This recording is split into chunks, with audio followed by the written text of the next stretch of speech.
My name is Olivia Hartwell. I'm 32 years old, and 18 months ago, I was standing in a hospital parking lot at 2 in the morning, trying to figure out how I was going to pay the electric bill. My husband, Kevin, had been gone for 4 months by then. Not gone like passed away. Gone like packed a bag on a Tuesday, said he needed space, and moved in with his coworker Tiffany 3 days later. We had been together for 7 years, married for 4. And the morning he left, our daughter Penny had just turned 6. I won't pretend I didn't see the signs. I did. I just kept telling myself I was imagining things because the alternative was too painful to look at directly. After he left, everything moved fast in the worst possible way. The apartment lease was in both our names, but Kevin stopped paying his half. I couldn't cover it alone on a part-time nurse's aide salary. I tried to negotiate with the landlord. He was sympathetic for exactly 3 weeks. Then he wasn't. By month 2, Penny and I were splitting a pull-out couch in my older sister's living room in Dayton. Kevin did not pay child support. Not once. He kept saying he would, kept saying he was getting back on his feet, kept saying, give him a little more time. His lawyer sent paperwork. My lawyer, who I could barely afford, said enforcement would take months. Meanwhile, Penny needed new shoes, a backpack, vitamins, and a dentist appointment she'd already missed twice. I want to be clear about something. I was not in a dramatic movie. I was just a tired woman in Ohio who had run out of options and needed a job that paid more than $12 an hour. That's when I found the listing. It was on a caregiving platform I'd used a few times to pick up extra shifts. The post was different from the usual ones. It wasn't for an assisted living facility or a hospital floor.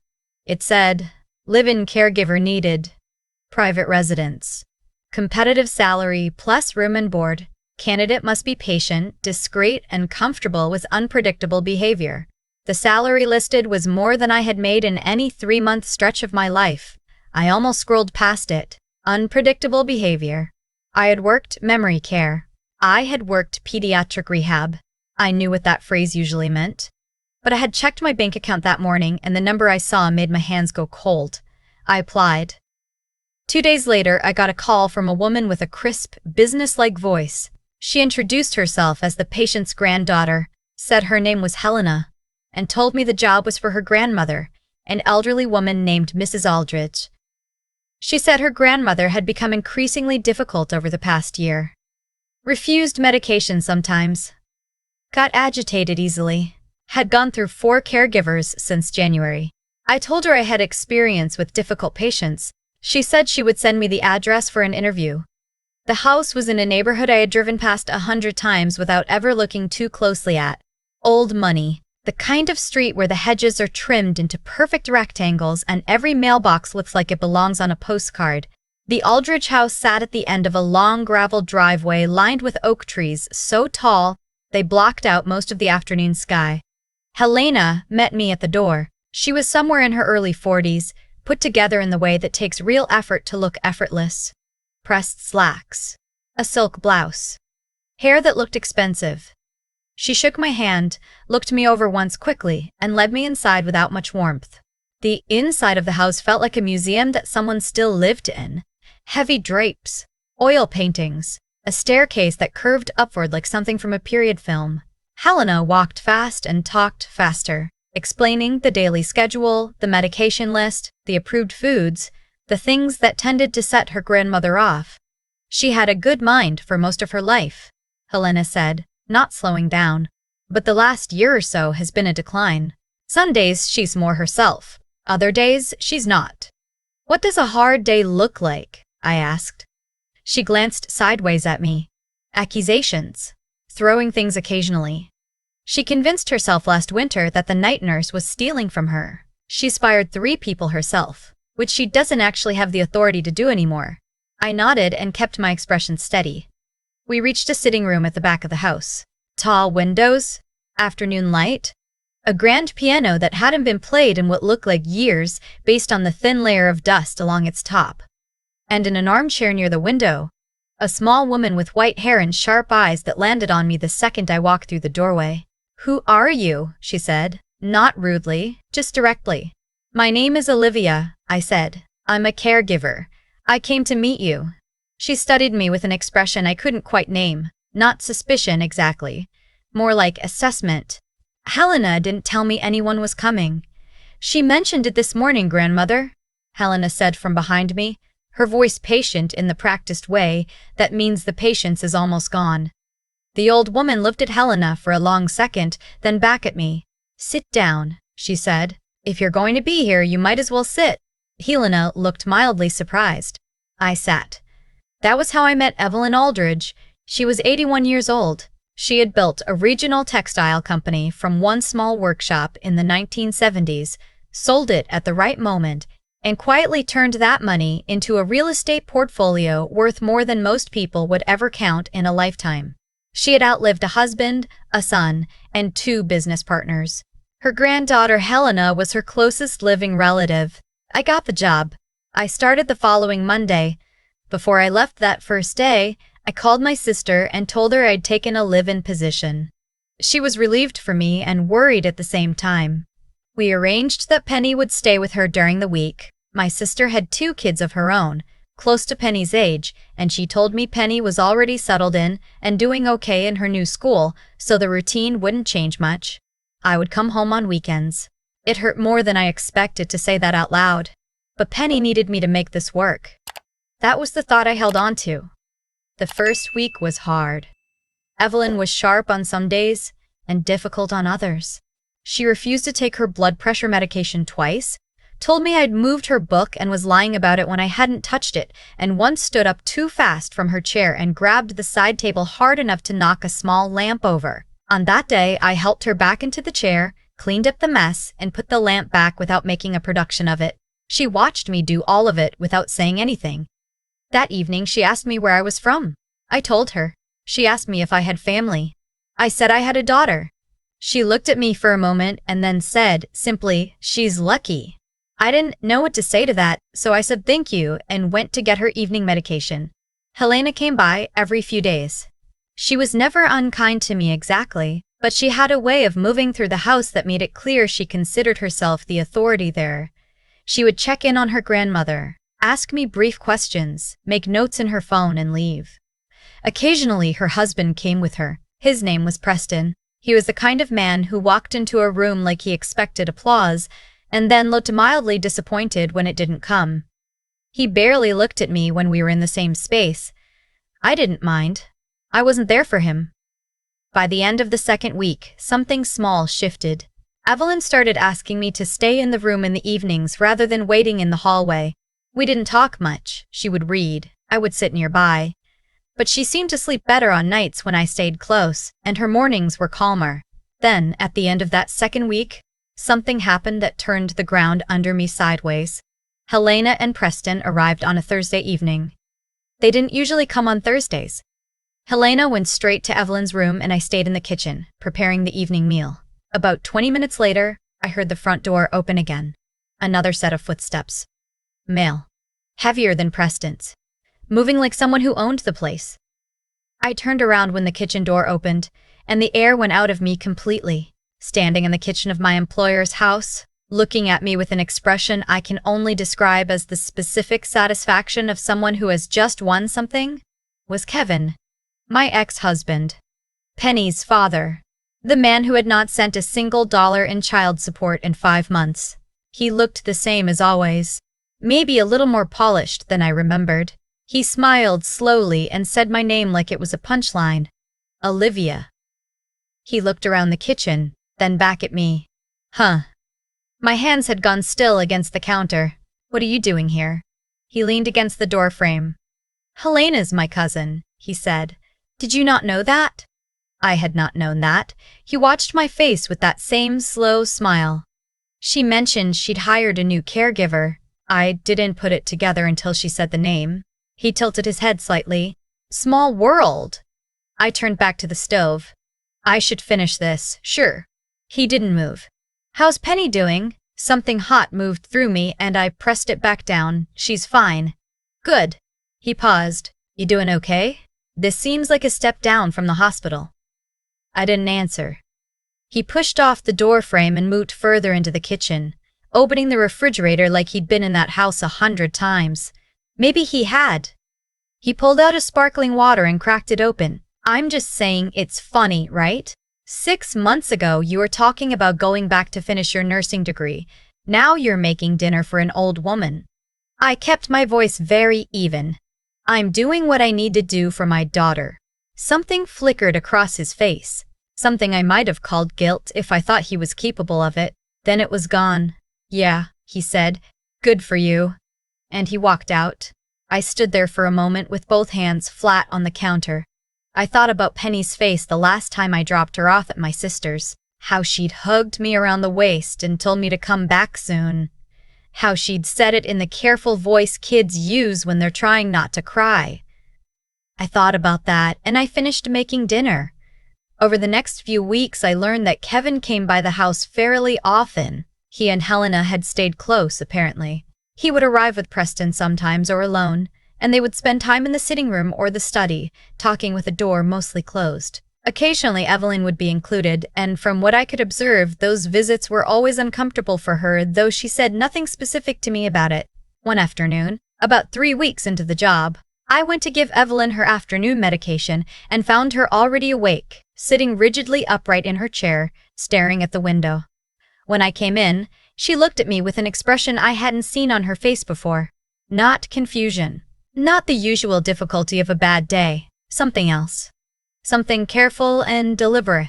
Close the door, she said. I did. She waited until the latch clicked. How long have you been married to that man who comes here? Kevin. I was quiet for a second. We're not married anymore. We divorced 8 months ago. She absorbed that. He's the father of your daughter. Yes. She nodded slowly, looking down at her hands. And you came here because you needed the work? Yes. She was quiet for a long moment.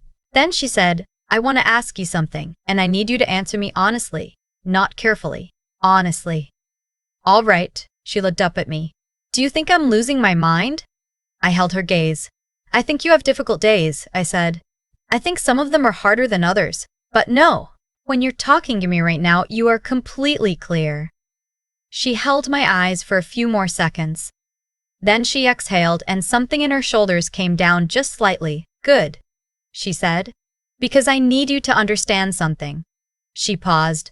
I'm not having difficult days on my own. Someone is helping me have them. I sat down slowly. She told me carefully, quietly, watching my face the whole time. She said that over the past several months, her medications had been changed twice without her knowledge. That she had discovered this by accident when she looked closely at the pill bottles. The dosages were different from what her doctor had originally prescribed. She said she had confronted Helena about it, and Helena had dismissed her completely. Said she was confused. Said the doctor had made adjustments and that Evelyn had simply forgotten being told. She said that after that conversation, the difficult days got worse, and she had stopped trusting the medication she was being given. I've been hiding some of them, she told me quietly. Not all. Just the ones I can't identify. And on the days I don't take them, I feel more like myself. I sat with that for a moment.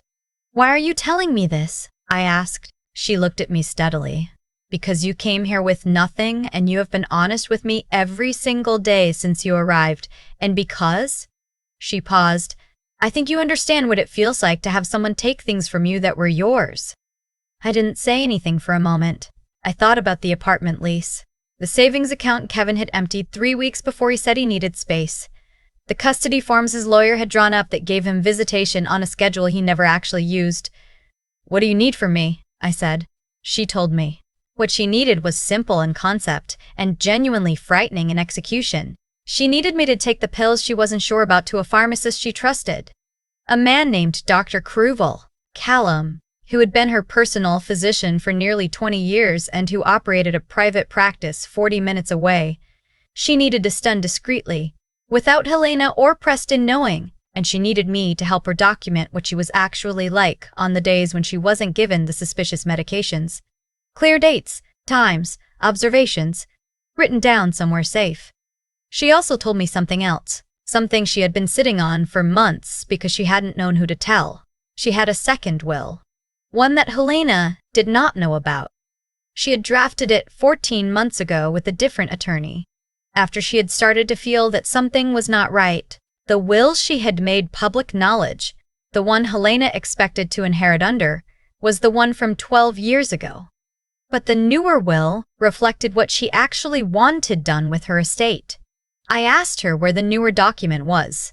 She told me it was with Dr. Callum. I asked her what she wanted me to do. She said, "Help me stay well long enough to make sure it stands up in court." That night I lay in the small room they had given me on the second floor and looked at the ceiling for a long time. I thought about how I could lose this job immediately if Helena found out what I was doing. I thought about Penny at my sister's house, and what I would tell her if I had to call and say I'd lost the position and we were back to nothing. I thought about Evelyn in the room down the hall, 81 years old and alone in a house full of people who wanted her confused.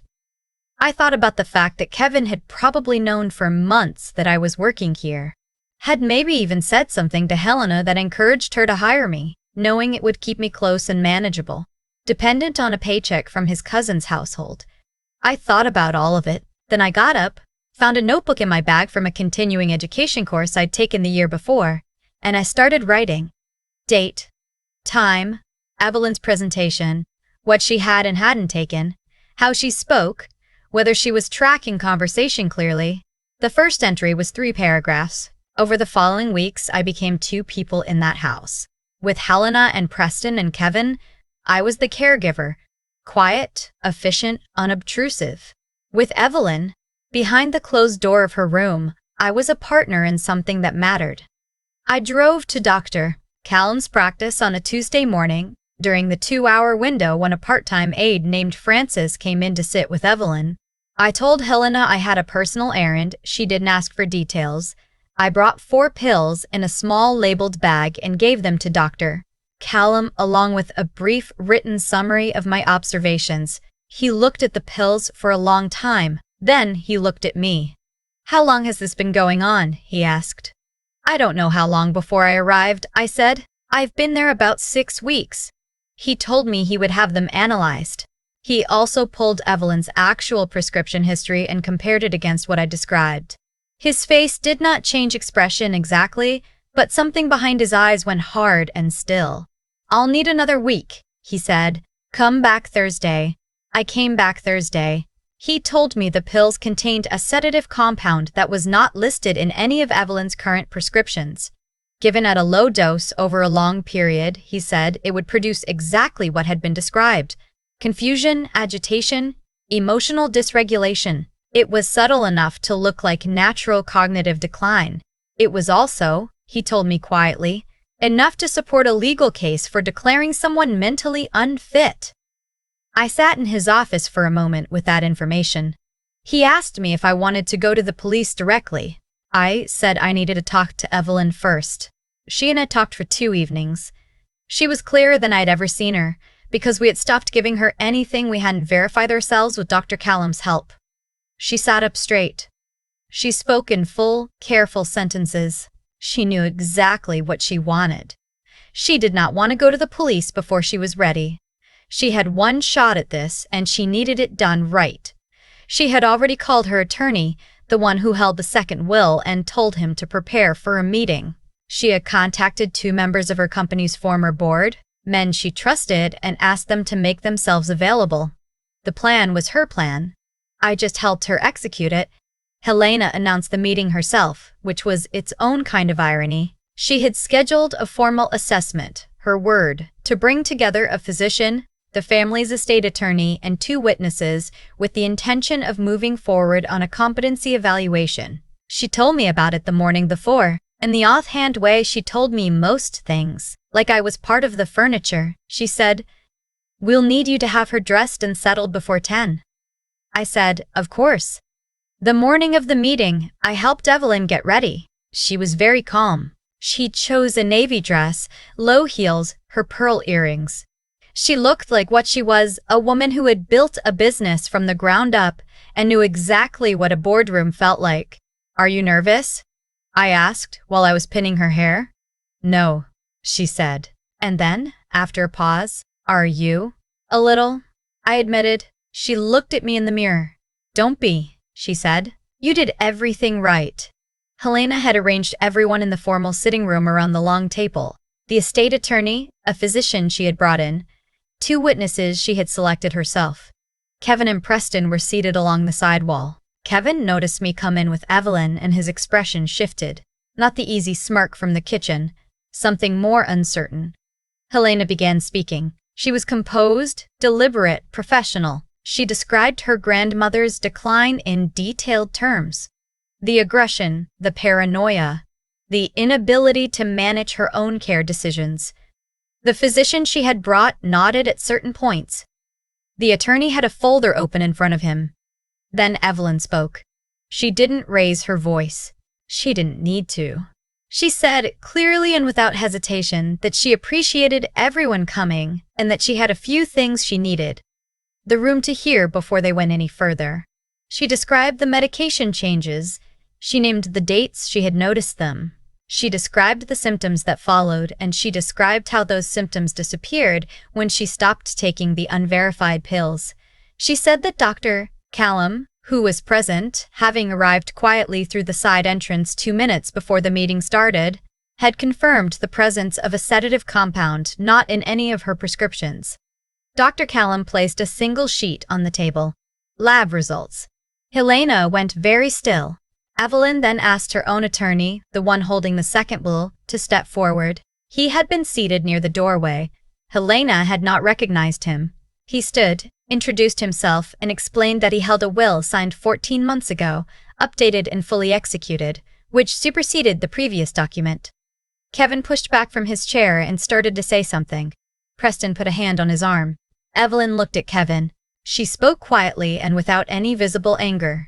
She said she had known for some time that his interest in her household was not entirely personal. She said she was sorry that he had taught a woman worth knowing, and here she looked at me to expect so little. Kevin said nothing after that. His expression was something I hadn't seen before. Not anger. Just the particular flatness of a person whose plan has finished. The physician Helena had brought looked at the lab results for a long moment, then closed his folder. He said he did not think a competency evaluation was warranted at this time. Helena's attorney began to say something, then stopped. The police had been contacted by Evelyn's attorney the previous day. 2 officers arrived at the house at 10:53. Helena and Preston were escorted out. There was no dramatic scene. Helena walked out the way she had walked through that house for years.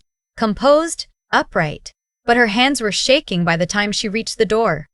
Kevin left on his own, quietly, just before the officers arrived. I saw him, from the window, walking to his car with his keys out before he'd even reached the driveway. He didn't look back. The room was quiet for a while after that. Evelyn sat in her chair at the head of the table. The attorneys spoke to each other in low voices. Dr. Callum caught my eye from across the room and gave a single small nod. After a while, Evelyn asked me to come sit beside her. She took my hand in both of hers. Her hands were small and cool and steady. She said that she had lived long enough to know that most people who entered a difficult situation were really only counting the cost to themselves. She said I had come into her home with nothing to gain and had done the right thing anyway. I started to say something about how she had done most of it herself, which was true. She shook her head slightly. You stayed, she said. That mattered. She told me that under the provisions of the new will, a significant portion of the estate's liquid assets would be placed in a trust for charitable purposes she had already designated, but she had included a clause. She had actually written it in herself, she told me with a small smile, that provided for the direct financial support of any caregiver who could be documented as having acted in her genuine interest during the final years of her life. Dr. Kersey. Callum confirmed that he had documented everything. The pharmacist's report, my care notes which he had kept a copy of, his own clinical observations. What came to me was not a fortune. It was not a mansion or a title or anything cinematic. It was enough to pay off every outstanding bill I had, finish my nursing degree, put something real in a savings account, and rent an apartment in Penny's school district so she didn't have to transfer again. It was enough to call Penny that afternoon and tell her that I had found a way through, that she could stop being careful with her voice when she talked to me. She cried a little. I did too. I told her I would be there Friday. Kevin's attorney contacted mine 3 weeks later about finalizing child support payments. I don't know what happened on his end exactly. I didn't need to. The payment came through. I think about that period of my life sometimes, not with bitterness, which surprises me honestly. I think about the morning I walked into Evelyn's house with a bag of clothes and no idea what I was walking into. I think about sitting across from a woman who had every reason to trust no one and watching her decide to trust me anyway. I think about what it means to do the right thing, not because you have nothing to lose, but because you do, and you choose it anyway. I passed my nursing board 6 months later. Evelyn attended the small celebration my sister threw for me. She sat in a kitchen chair at my sister's house in Dayton and ate grocery store cake and talked to Penny for 45 minutes about how she had once gotten completely lost in Istanbul for an entire afternoon when she was 30 and thought it was the best day of her trip. Penny told me later that she liked her. I said I did too. Some things don't have a grand ending. They just have a true one. I've thought a lot about why things turned out the way they did. Not in a magical thinking kind of way. Just, honestly, the way you do when enough time has passed that you can look back without flinching. Kevin made a series of choices. So did Helena and Preston. And those choices, stacked on top of each other over months and years, built something that eventually collapsed under its own weight. Nobody had to punish them. They punished themselves by becoming people who do those kinds of things. That's not a comforting idea from a book. That's just what I watched happen in real time, in a sitting room in Ohio, when a woman in pearl earrings refused to pretend she was confused anymore. And I made choices too. I want to be honest about that. When Evelyn closed the door and told me what was happening to her, I could have nodded, stayed quiet, and protected my paycheck. Nobody would have blamed me. I was a single mother with no savings, a daughter sleeping at her aunt's house, and an ex-husband who had not sent a single dollar. I had every practical reason to look the other way. But here's what I've come to understand about integrity. It's not a trait you either have or don't have. It's a decision you make when it costs you something real. When it's easy to do the right thing, doing it doesn't mean much. When it's frightening, when it could genuinely take something from you, that's when the choice actually shapes you. I chose to help Evelyn because she was a person being harmed and I could see it clearly. That's it. There was no grand calculation. I just knew what was right, and I knew I would have to live with myself either way. The intelligence piece matters too, and I don't mean book smarts. I mean the kind of clear-eyed thinking that Evelyn modeled for me every single day of those months.